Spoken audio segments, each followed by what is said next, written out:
नमस्कार दोस्तों, प्रेरणा आत्मयान चैनल पर स्वागत है।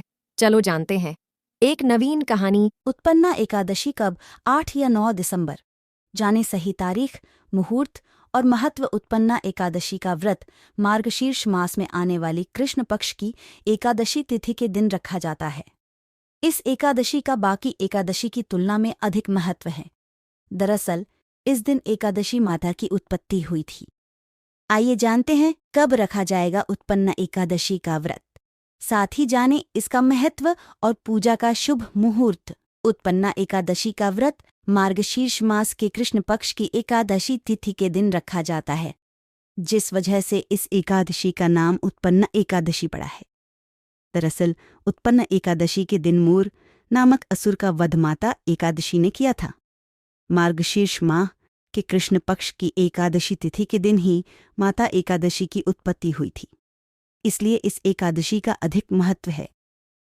आइए जानते हैं उत्पन्ना एकादशी व्रत की तारीख, मुहूर्त, पूजा विधि और महत्व। उत्पन्ना एकादशी व्रत तारीख।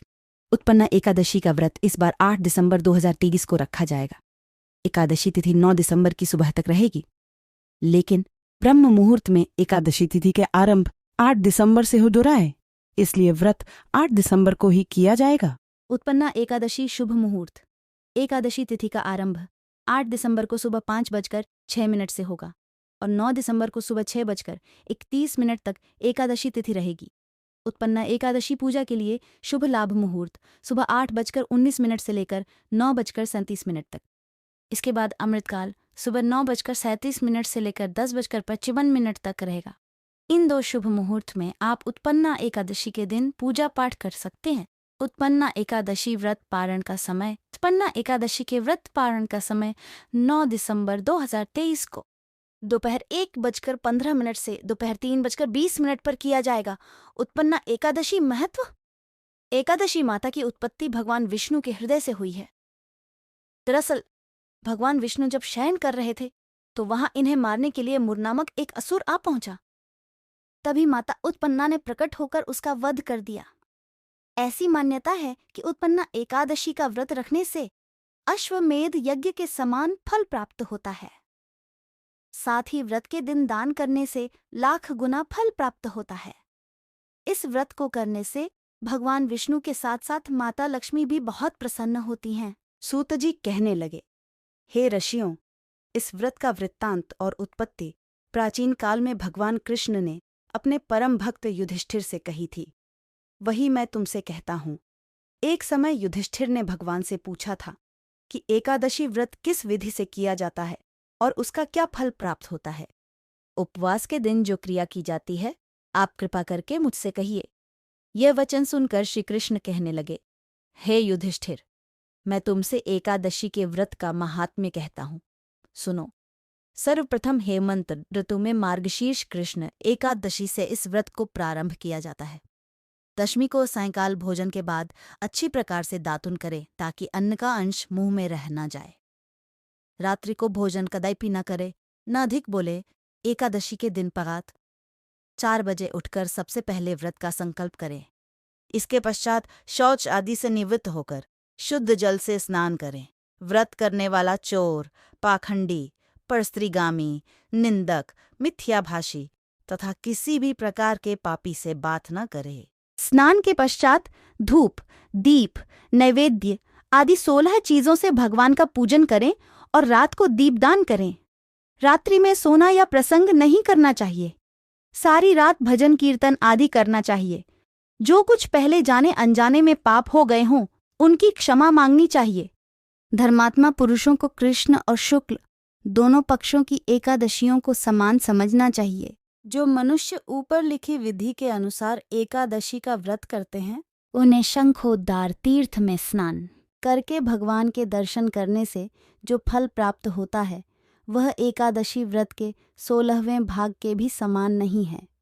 व्यथिपात के दिन दान देने का लाख गुना फल होता है। संक्रांति से 4 लाख गुना तथा सूर्य चंद्र ग्रहण में स्नान दान से जो पुण्य प्राप्त होता है, वही पुण्य एकादशी के दिन व्रत करने से मिलता है। अश्वमेध यज्ञ करने से 100 गुना तथा 1 लाख तपस्वियों को 60 वर्ष तक भोजन कराने से 10 गुना 10 ब्राह्मणों अथवा 100 ब्रह्मचारियों को भोजन कराने से 1000 गुना पुण्य भूमिदान करने से होता है। उससे 1000 गुना पुण्य कन्यादान से प्राप्त होता है।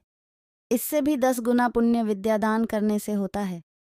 विद्यादान से 10 गुना पुण्य भूखे को भोजन कराने से होता है। विद्यादान से 10 गुना पुण्य भूखे को भोजन कराने से होता है। अन्नदान के समान इस संसार में कोई ऐसा कार्य नहीं जिससे देवता और पितर दोनों तृप्त होते हों, परंतु एकादशी के व्रत का पुण्य सबसे अधिक होता है। 1000 यज्ञों से भी अधिक इसका फल होता है। इस व्रत का प्रभाव देवताओं को भी दुर्लभ है। रात्रि को भोजन करने वाले को उपवास का आधा फल मिलता है और दिन में एक बार भोजन करने वाले को भी आधा ही फल प्राप्त होता है। जबकि निर्जल व्रत रखने वाले का माहात्म्य तो देवता भी वर्णन नहीं कर सकते।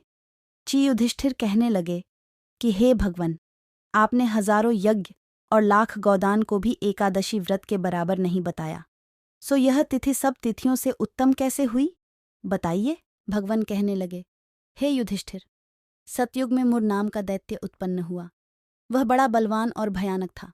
उस प्रचंड दैत्य ने इंद्र, आदित्य, वसु, वायु, अग्नि आदि सभी देवताओं को पराजित करके भगा दिया। तब इंद्र सहित सभी देवताओं ने भयभीत होकर भगवान शिव से सारा वृत्तांत कहा और बोले, हे कैलाशपति, मुर दैत्य से भयभीत होकर सब देवता मृत्यु लोक में फिर रहे हैं। तब भगवान शिव ने कहा, हे देवताओं, तीनों लोकों के स्वामी, भक्तों के दुखों का नाश करने वाले भगवान विष्णु की शरण में जाओ, वे ही तुम्हारे दुखों को दूर कर सकते हैं। शिवजी के ऐसे वचन सुनकर सभी देवता क्षीरसागर में पहुंचे। वहां भगवान को शयन करते देख हाथ जोड़कर उनकी स्तुति करने लगे कि हे देवताओं द्वारा स्तुति करने योग्य प्रभु, आपको बारंबार नमस्कार है। देवताओं की रक्षा करने वाले मधुसूदन, आपको नमस्कार है। आप हमारी रक्षा करें। दैत्यों से भयभीत होकर हम सब आपकी शरण में आए हैं। आप इस संसार के कर्ता, माता पिता, उत्पत्ति और पालनकर्ता और संहार करने वाले हैं। सबको शांति प्रदान करने वाले हैं। आकाश और पाताल भी आप इस संसार के कर्ता, माता पिता, उत्पत्ति और पालनकर्ता और संहार करने वाले हैं। सबको शांति प्रदान करने वाले हैं। आकाश और पाताल भी आप ही हैं। सबके पितामह ब्रह्मा, सूर्य, चंद्र, अग्नि, सामग्री, होम, आहुति, मंत्र, तंत्र, जप, यजमान, यज्ञ, कर्म, कर्ता, भोक्ता भी आप ही हैं। आप सर्वव्यापक हैं। आपके सिवा तीनों लोकों में चर तथा अचर कुछ भी नहीं है। हे भगवान, दैत्यों ने हमको जीतकर स्वर्ग से भ्रष्ट कर दिया है और हम सब देवता इधर उधर भागे भागे फिर रहे हैं। आप उन दैत्यों से हम सब की रक्षा करें। इंद्र के ऐसे वचन सुनकर भगवान विष्णु कहने लगे कि हे इंद्र, ऐसा मायावी दैत्य कौन है जिसने सब देवताओं को जीत लिया है? उसका नाम क्या है? उसमें कितना बल है और किसके आश्रय में है तथा उसका स्थान कहाँ है? यह सब मुझसे कहो। भगवान के ऐसे वचन सुनकर इंद्र बोले, भगवान, प्राचीन समय में एक नाड़ीजंघ नामक राक्षस था। उसके महापराक्रमी और लोकविख्यात मुर नाम का एक पुत्र हुआ। उसकी चंद्रावती नाम की नगरी है। उसी ने सब देवताओं को स्वर्ग से निकालकर वहां अपना अधिकार जमा लिया है। उसने इंद्र, अग्नि, वरुण, यम, वायु, ईश, चंद्रमा, नैरत आदि सब स्थान पर अधिकार कर लिया है। सूर्य बनकर स्वयं ही प्रकाश करता है, स्वयं ही मेघ बन बैठा है और सबसे अजेय है। हे असुर निकंदन, उस दुष्ट को मारकर देवताओं को अजेय बनाइए। यह वचन सुनकर भगवान ने कहा, हे देवताओं, मैं शीघ्र ही उसका संहार करूंगा। तुम चंद्रावती नगरी जाओ। इस प्रकार कहकर भगवान सहित सभी देवताओं ने चंद्रावती नगरी की ओर प्रस्थान किया। उस समय दैत्य मुर सेना सहित युद्ध भूमि में गरज रहा था। उसकी भयानक गर्जना सुनकर सभी देवता भय के मारे चारों दिशाओं में भागने लगे। जब स्वयं भगवान रणभूमि में आए तो दैत्य उन पर भी अस्त्र शस्त्र आयुध लेकर दौड़े। भगवान ने उन्हें सर्प के समान अपने बाणों से बींध डाला। बहुत से दैत्य मारे गए, केवल मुर बचा रहा। वह अविचल भाव से भगवान साथ युद्ध करता रहा। भगवान जो भी तीक्ष्ण बाण चलाते वह उसके लिए पुष्प सिद्ध होता। उसका शरीर छिन्न भिन्न हो गया, किंतु वह लगातार युद्ध करता रहा। दोनों के बीच मल्ल युद्ध भी हुआ। 10,000 वर्ष तक उनका युद्ध चलता रहा, किंतु मुर नहीं हारा। थककर भगवान बद्रिकाश्रम चले गए। वहां हेमवती नामक सुंदर गुफा थी। उसमें विश्राम करने के लिए भगवान उसके अंदर प्रवेश कर गए। यह गुफा 12 योजन लंबी थी और उसका एक ही द्वार था। विष्णु भगवान वहां योग निद्रा की गोद में सो गए। मुर भी पीछे पीछे आ गया और भगवान को सोया देखकर मारने को उद्यत हुआ। तभी भगवान के शरीर से उज्ज्वल कांतिमय रूप वाली देवी प्रकट हुई। देवी ने राक्षस मुर को ललकारा, युद्ध किया और उसे तत्काल मौत के घाट उतार दिया। उसके अंदर प्रवेश कर गए। यह गुफा 12 योजन लंबी थी और उसका एक ही द्वार था। विष्णु भगवान वहां योग निद्रा की गोद में सो गए। मुर भी पीछे पीछे आ गया और भगवान को सोया देखकर मारने को उद्यत हुआ। तभी भगवान के शरीर से उज्ज्वल कांतिमय रूप वाली देवी प्रकट हुई।